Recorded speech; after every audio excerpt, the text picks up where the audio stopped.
Hello, my name is Celeste Adderley, and I'm a fourth-year medical student at the University of the West Indies School of Clinical Medicine and Research here at the Nassau campus, currently pursuing a bachelor's in medicine and surgery. Today, we're talking about foreign exchange controls and their relevance in our modern-day Bahamas. So firstly, let's define foreign exchange controls. Foreign exchange controls, according to Investopedia, are government-imposed limitations on the purchase and/or sale of currencies. The government uses these limitations to aid in capital development and import consumption. Foreign controls are highly beneficial to a country's economy, as it allows for the preservation of the country's external reserves and safeguards the balance of payments. It also maintains the fixed rate parity of the Bahamian dollar with the US dollar. It controls expansion in the money supply as well as speculation in the Bahamian currency by non-residents. It also helps to provide a statistical means of monitoring the inflows and outflows of foreign currency to and from the Bahamas. The Bahamas is heavily reliant on tourism. Exchange rate controls are therefore put in place to help maintain a fixed exchange rate policy which pegs the Bahamian dollar 1-to-1 with the US dollar.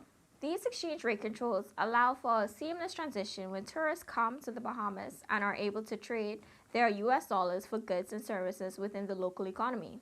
Now I know what you may be thinking. Wouldn't these restrictions affect foreign investment? But I'm here to tell you that although many Bahamians believe it does, exchange controls do not impede on foreign investment within the country. And I'll explain to you why. Foreign investors are required by law to register with the Central Bank of the Bahamas. This allows investors to finance their projects utilizing foreign currency transfers and to convert and repatriate profits and capital gains freely, which they do with minimal government intervention and without limitation on the inflows or outflows of funds.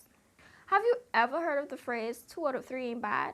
Well, according to Mundell Fleming's trilemma, also known as the unholy trinity, it is impossible for a country's economy to meet all 3 goals of monetary autonomy, exchange rate stability, and openness to capital flows, suggesting that a country's economy would only be able to achieve 2 out of the 3 goals at any given time. But with the use of capital controls, the Bahamas has prioritized and achieved the first 2 goals.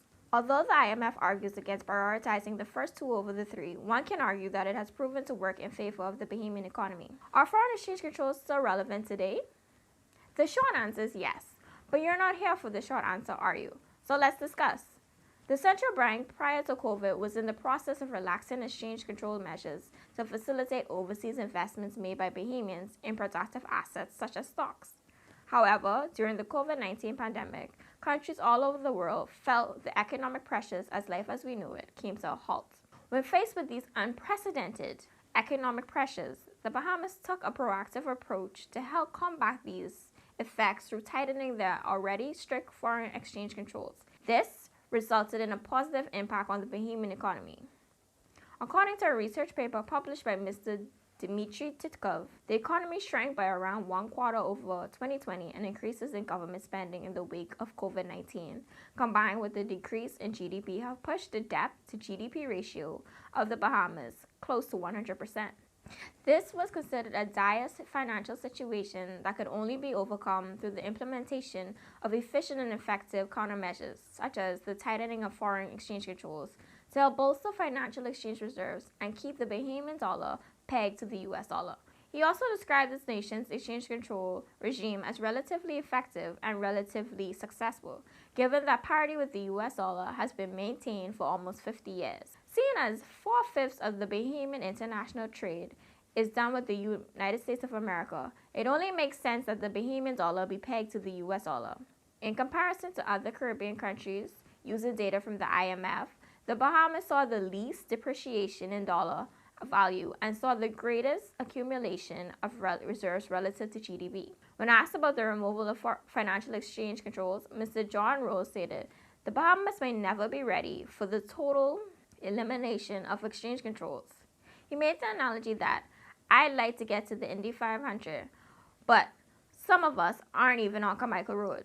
There are difficult reforms that need to take place, and even then we may run into a barrier with the level of sophistication of the economy and financial markets. As such, financial exchange controls play an integral part in the financial system of the Bahamas. And one thing is for certain, to this day, foreign exchange controls are highly effective and are needed for this country to build an even stronger economy. Thank you.